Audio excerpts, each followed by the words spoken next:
So Twitter blew up with news out of El Salvador that they took an IMF loan. And nobody really knows, like, what does this mean for Bitcoin? Is it good for Bitcoin? Are they abandoning their Bitcoin strategy? Or is this like a 5D chess situation? We're going to talk to Paul because he comes from a traditional finance background and he knows way more about this than I do. So let's find out what's going on. What's up, guys? I'm here with Paul Tarantino, our CEO here at Byte Federal.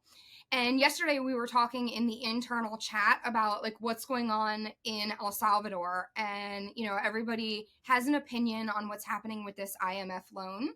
So, Paul, yesterday you said something like when you can borrow $3.5 billion on good terms and then you can leverage that into economic growth for your country, like you don't not do that. And that makes sense, like off the hook for me, but I know a lot of people have a lot of questions, and you have a background coming into Bitcoin from traditional finance. So let's talk more about it. Yeah, so I mean, look at there's a lot there in what I've seen on Twitter recently. Yeah. And I mean, look at we all have to understand none of us were ever in the room. None of us were there with any of those conversations. And so these are all couch quarterbacks. And the reality of it is this, as far as I know, and this comes from just being boots on the ground for the last 2 years with trips to El Salvador in 2023 and most recently just a couple months ago at adopting Bitcoin. As far as I know, it's never been a mandate that you have to accept Bitcoin as a payment. Bukele made Bitcoin legal tender. He didn't force everyone in the country to accept Bitcoin payments. So I saw a lot of news about that. That's inaccurate. Additionally, we praise Michael Saylor for borrowing fiat to buy Bitcoin. We don't praise Bukele for borrowing fiat to build a Bitcoin country. To me, that seems very hypocritical. He's got a lot more things to consider than just building a Bitcoin country, right? He's got to secure the safety of the country, which he's been successful at. He has to increase the GDP, which he's been incredibly successful at. He has to bring businesses. He has to increase the education. He has a public profile. He's got enemies around the world that don't like what he's doing. So to me, this is really just a negotiation with a lender. And if he had to give up a rhetorical position in order to secure good terms on $3.5 billion for his country, to continue the exceptional growth, to continue the security, to build educational systems, to bring businesses to his country, good for him. These are sort of the considerations of a leader. Everybody, I heard a lot of people on Twitter years ago giving him a lot of crap when he made it legal tender. A lot of people are saying, like, you shouldn't force anybody to do Bitcoin. It's a voluntary system. Agreed. Well, he just confirmed it's a voluntary system, and now everyone's yelling at him again. So this is really a lot to do about nothing. And I even saw this morning Max and Stacy post $1 million buy in the Bitcoin reserve. Yeah, he made a huge purchase last night. Right. So he's signaling to you, right, hey, I borrowed $3.5 billion. I just bought $1 million of Bitcoin. Right. I think they had a daily purchase of a certain amount, and they purchased like 10x. 10x huge, the regular amount. Yeah. So I mean, you guys got to read a little bit between the lines. He's got an incredibly tough job, but he's proven himself to be a good capital allocator. He's proven that he can secure the country, make it a safe place for people to come and do business, and he's growing the GDP. Other than that, put your boots on the ground, go see what's really happening, and then make up your own decisions. It's none of ours position to be an ex-quarterback that thinks that we know what's really going on. And so far, until he proves us wrong, he's doing a great job, and I support what he's doing. Yeah, I mean, it's certainly like at face value, you're like, oh my gosh, the IMF. I mean, for me, it's like, but I'm not a president, right? Yeah. Like we're growing a business. We're not growing countries. There's so many factors that like we probably are completely unaware of. So yeah, and he's basically given the IMF a right, finger for the last 4 years. So now he's giving them this right. little rhetorical win on giving up this mandate that never existed. Yeah. I think what you said, like if you can take a whole ton of money on good terms, why would you not do that? I mean, Right. politics is a dirty game, unfortunately, and it's his job to play politics. Yeah, So there's some of that. and remember when he made Bitcoin legal tender, Yeah. the value of the El Salvador bonds dropped to like 30 cents on the dollar. Right. People were mad, like you said, about that too. Yeah, Right. and he has since returned them back to par. Yeah.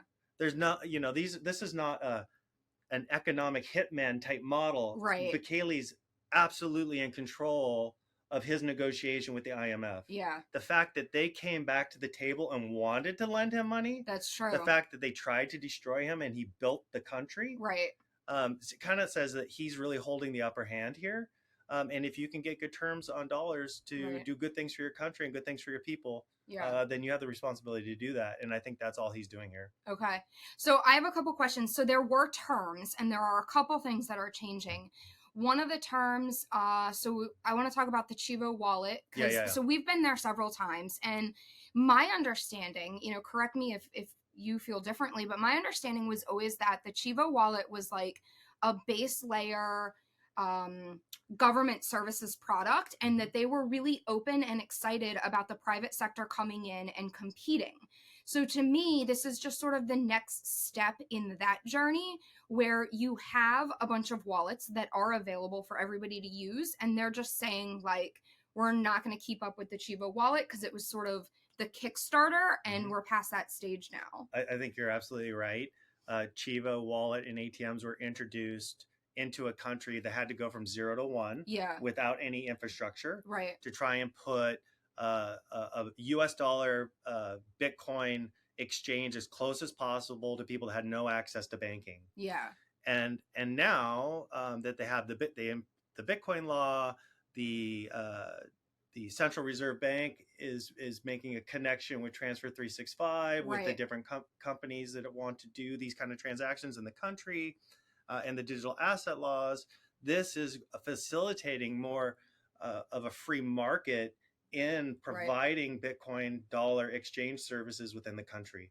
So I think this is actually should be a applauded move. Right. That it's not a controlled government organization. It is a free market for people to come in and provide the best Bitcoin services possible. Yeah. And so I think this is, like you said, the natural evolution, and could be a really good thing for the country. I completely agree. We see similar things happening in Argentina, where they're not saying this is a requirement, but they're saying we have a free market and Bitcoin's on the table, because we want Bitcoin. I mean, personally, I want Bitcoin to win in an open environment. I don't want it to be mandated. Right. So it's something to continue to consider. So one of the other conditions that I am interested in your take on is that taxes will have to be paid in the dollar. So what do you think about that? Is that good or bad? Does that sort of not matter? Was that a concession that was made? Like, what are your thoughts on that piece of it? I mean, obviously, I don't have any insights on that. I don't know, and I have no data to tell us like how many people were actually paying taxes in Bitcoin. Right. I can just tell you, as a Bitcoin hodler, I don't want to pay my taxes in Bitcoin. And I would assume that most people that have adopted Bitcoin, unless you have, that are trying to stack and trying to build their wealth through Bitcoin, are not interested in spending it. That's just Gresham's law, right? You're going to spend the weakest currency first. Right. And it's sort of a natural thing. So the main thing that you need to be, that I think we need to focus on, is that when those dollars come into the Central Reserve Bank, they're consistently buying Bitcoin. And we know they're doing that. And we know they're doing that. They're very transparent about that. Right. That has not changed. If anything, recently it's accelerated. And so I don't see a problem with that. Yeah. And maybe it was a concession, right? But again, we're not in the room. We're not, and we don't know, if it might change. I mean, we're like hyper analyzing step by step, but there's no doubt that there's a long-term plan. And so, they may open that back up so that you can use your Bitcoin to pay your taxes and do all the things you need to do in the future. But again, it's like it could be a 5D chess situation. Sometimes you have to negotiate. And look at when I first read this news report, yeah, my first inclination was this is a nothing burger. Right. This is just news, concessions to the IMF to get the loan, and it really changed nothing for the country. Yeah.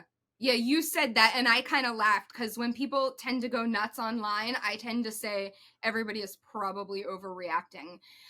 So overall, this is positive for El Salvador. I think would you agree with that? And do we think it's going to be like a more stabilizing force and help them economically move forward? Sure. Yeah. Absolutely. Now I'll just add one more thing. You can go visit my Twitter account, Paul S. Tarantino. And I have a pinned tweet there right now. And I want to quote, well, let me give credit to where credit is due, because I didn't even know who this girl was and I had not followed her. I still don't really know who she is, but she did an excellent thread. Her name is Lena Sichi, I guess is how you pronounce it. Sichi. Sup, Lena? She did a great thread on this entire topic. I have it in my pinned tweet. So if you go to my X account, you'll see it at Paul S. Tarantino. You can read through it. She analyzes all these things. And it's excellent. So I would say dig into what she's written because she nailed it. And I guess that's it. You can let us know in the chat if you have any comments. And we might see you in El Salvador soon. Just don't expect any replies from me. I don't care what people think. I've been told I'm wrong and done my entire life, so I'm over it. All right, we love you guys. Thanks you. For tuning in. Peace. And we might see you in El Salvador at the end of January. So you've heard Bitcoin is the new gold rush by now. As world leaders on all sides have endorsed it as the future of money, and now you're looking to get started, we'll show you how. It's actually easier than you think. First, go to your nearest Byte Federal ATM and turn your cash to coin. Byte Federal has over 1,200 locations around the country with the highest daily limits. Go to our website, bytefederal.com, to find the nearest ATM to you. Log in to any wallet, then create an account, deposit your US cash, and instantly convert it to Bitcoin. That's it. We are the only US manufacturer and operator in the Bitcoin ATM industry, and our US-based live customer service is second to none. Go on, give it a whirl, and don't get left behind. Click the link below.